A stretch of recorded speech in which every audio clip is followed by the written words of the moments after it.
Happy Mother's Day to all the mother of this universe, the earth। सही में एक माँ की के कर्ज को कभी उतारा नहीं जा सकता, लेकिन जिस तरह से हमारे देश में माँ बाप को भगवान का दर्जा दिया जाता है, तो सही में भगवान से बढ़कर है माँ बाप।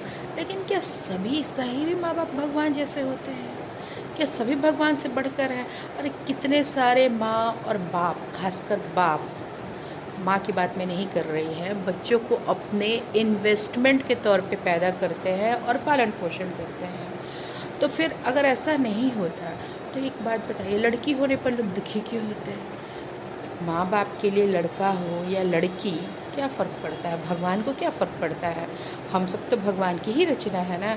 तो फिर ऐसा क्यों लगता है कि लड़का हो गया तो खुशियाँ मनानी चाहिए और लड़की होनी चाहिए तो मातम मनाना चाहिए, या बस ऐसा ही कम खुशी मनानी चाहिए? मैं सबकी बात नहीं कर रही, पर ज़्यादातर तो ऐसा ही नहीं। तो क्यों भ्रूण हत्या इस देश में इतना ज़्यादा हो रहा है? इस देश में या कहीं भी हो रहा हो, क्या भगवान ऐसा करते हैं? भगवान अपनी ही रचना को मिटा देंगे तो उन्होंने रचना ही क्यों दी? और सबसे बड़ी बात यह है कि कुछ माँ बाप तो इन्वेस्टमेंट के लिए बच्चे पैदा करते हैं, तो वो भगवान कैसे हुए? ठीक है, एक ममता है, खून का रिश्ता होता है, तो जितना इस जन्म लेने के बाद जितना माँ या बाप एक बच्चे के लिए करते हैं, उतना कोई दूसरा कर ही नहीं सकता। पर दूसरा वो जन्म भी तो उन्होंने ही दिया है। कोई भी बच्चा देखिए अपनी मर्ज़ी से तो आता है नहीं। अगर अपनी मर्ज़ी, अपनी चॉइस हो तो हर कोई अंबानी या बिरला के यहाँ पैदा ना हो।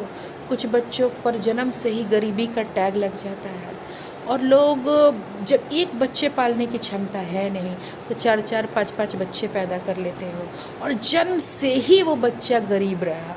हर चीज़ में समझौता करना, ना कोई स्किल डेवलप कराना, स्कूल के नाम पर कहीं भी पढ़ा देना, कुछ भी करो, फिर बाद में उसी बच्चे से उम्मीद किया जाता है कि वो अपने माँ बाप को बेहतर से बेहतर ट्रीटमेंट दे।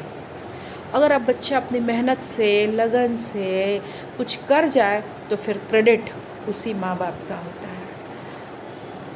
माँ बाप अवश्य भगवान है, एक भगवान का रूप है, लेकिन सब नहीं होते ऐसा, और हर चीज़ को भगवान से कंपेयर करना सही नहीं है।